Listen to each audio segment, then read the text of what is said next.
Hi friends, आप देख रहे हैं फिल्मी किचनी। मैं हूं रूना आशीष और अब मैं आपको बताने वाली हूँ पवनदीप के शो के बारे में जो मुंबई का शो था। और पांचों इंडियन आइडल्स एक बार फिर से साथ में आए थे। यार क्या माहौल बना था यार। जब पवनदीप का नाम लिया गया, लोग ऐसे चिल्ला रहे थे, चीख रहे थे पवनदीप के नाम से। जो लोग पीछे ऐसे बैठ गए थे ना, कि चलो आराम से सुनते हैं, अपने ग्रुप्स में अलग अलग चेयर छोड़ छोड़ के जो बैठ जाते हैं ना, वो सब आगे आकर बैठ गए थे और सिर्फ पवनदीप को सुनने और देखने के लिए। मैं मेरी बोलूं, मैं कॉर्नर में बैठी हुई थी क्योंकि मुझे कॉर्नर में बैठना पसंद है। बीच का स्टेज मुझे जनरली बहुत ज्यादा नहीं ठीक लगता है। मुझे ऐसा लगता है यार जिसका है उसको बैठना चाहिए ना, लेकिन मैं अपने आप को रोक नहीं पाई। मैं गई और जहाँ खाली जगह थी सामने, मैं तो वहीं बैठ गई पवन के सामने एकदम, because I wanted to see him performing live. मेरे लिए भी एक बहुत अलग एक्सपीरियंस था। इंडियन आइडल में जब ये जितने भी गाने मैं आज भी सुनती हूँ, देखती हूँ, तो अच्छा लगता है। लेकिन जब वो विनिंग मोमेंट में पवनदीप का देख रही थी ना, तो जो फख्र मैं भी महसूस कर रही थी, या आज जब वो परफॉर्म करते हैं, तो वो जो एक देखकर खुशी होती है ना कि यार ये मेरा फेवरेट सिंगर है, देखो कितना अच्छा परफॉर्म कर रहा है, वो एक मदरली फीलिंग की बात ही अलग हो जाती है। Suddenly I don't have a son, so possibly this is the way a mother and son relationship grows. ऐसा ही होता होगा, मुझे नहीं मालूम भैया लड़कियों का पूछ लो। अरुणिता को देख के कैसी फीलिंग आती है, से कि हाँ आरुषि राशि जैसी फीलिंग आती है। इसको देख के कुछ अलग ही फीलिंग आती है, शायद ऐसे ही होता होगा। That motherly feeling was very very strong, that loving the voice feeling was very strong. मतलब ऐसा लग रहा था कि यार मैं किशोर कुमार साहब को इंटरव्यू नहीं कर पाई, रफी साहब को इंटरव्यू नहीं कर पाई हूँ। मैं अमित कुमार साहब को सिर्फ 3-4 बार ही इंटरव्यू कर पाई हूँ, जो मेरे बहुत फेवरेट रहे हैं। लेकिन आज की जनरेशन में अगर आज की आवाज में मैं किसी को इंटरव्यू कर रही हूँ, तो वो है पवनदीप, और ये आज की आवाज है। भाई जो इसके प्यार में नहीं है ना, जो इसकी आवाज के प्यार में नहीं पड़ा है ना, कुछ नहीं हो सकता दोबारा। सो पवन कम्स विद शायद।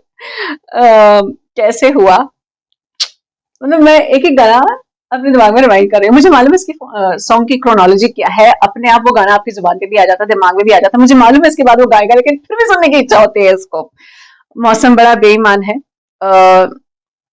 मजेदार तो है यार, ये वाला गाना बहुत अच्छे से गाता है। Then he came on tabla. मुझे तो लगता है कि पवनदीप के तबला और पॉलिना का जो उनका इंस्ट्रूमेंट जो वो बजाती हैं, उसकी तो अलग स्टोरी बना दूं मैं तब भी चल जाएगा। तो चलिए, अगर मुझे लगता है मैं उसकी अलग ही स्टोरी बनाना चाहूंगी, क्योंकि वो चीज बहुत बहुत यूनिक थी। I will explain that in another story. अभी will just cross that Paulina वाला part, and then he came back on guitar with Kesariya.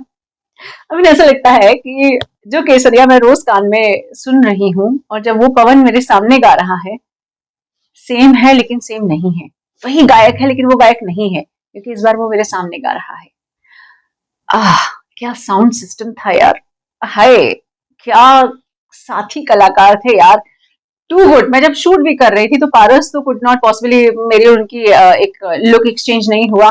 But हाँ, मेरी साहिल से लुक एक्सचेंज हुई। मैंने भी बड़े प्यार से उनको हाय बोल दिया, उन्होंने भी हाय कर लिया। सो आई वाज लाइक, ऐसा लग रहा था कि मैं इनके इनर सर्कल में बैठकर इनकी आवाज सुन रही हूँ, उनके परफॉर्मेंस को देख रही हूँ, and I am also part of Pawandeep's world. The world he creates with his music, with his instruments and with his style of performance. आपको लगता है उस नई पृथ्वी में आप प्रवेश कर गए हैं पवनदीप की पृथ्वी में। उसके बाद फिर केसरिया, आज फिर तुम पे प्यार आया है, फिर मेरा यार है तू, एंड फिर आया तड़प तड़प की। मतलब मैं बोलूं, मेरे पूरे मतलब ऐसा ना, हाथ पांव पे ऐसे जो कांटे रोंगटे नहीं आ जाते, वैसे हो गए। तड़प तड़प के इस दिल से आह निकलती रही। सच में किसी आह में, अगर कहते ना, एक उम्र चाहिए आह को असर करने को, कुछ इस तरीके से एक जुमला कहा जाता है। मतलब ये किसी टूटे हुए प्रेमी के दिल की आवाज है, जो शायद उसकी पूरी जिंदगी बीत जाने के बाद जब वो पीछे मुड़कर देखता है और कहता है तुझसे ऐसा क्या गुनाह किया। I I had goose bumps.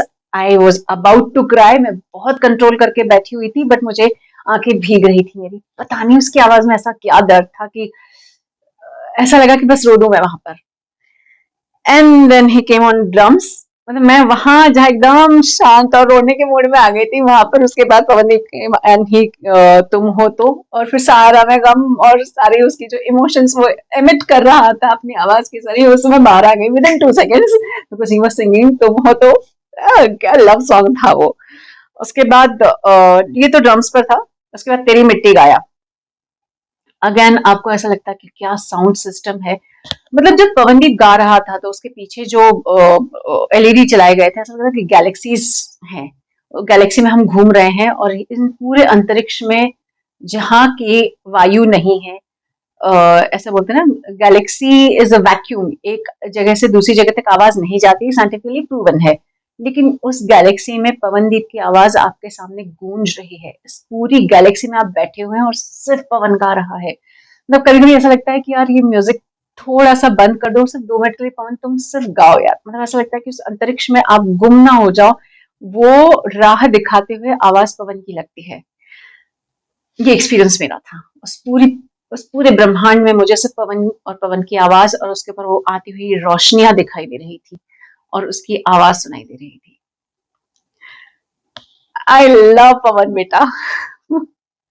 उसके बाद पवन एंड अरुणिता का आया, मेरे ढोलना एंड मेरे ढोलना जब वो गा रहे थे, तो बाद में जो उनकी जुगलबंदी है ना, आप सुन के आप ऐसे लग जाते हैं कि अरे बस अब बस अब बस, और कितना कमाल करेगा। मतलब कमाल करने की तो कोई लिमिट होती है या नहीं होती है, या कुछ नहीं होता है, क्या कर रहा है, पागल करेगा हम लोगों को। मतलब ये दोनों आपको ना ऐसा,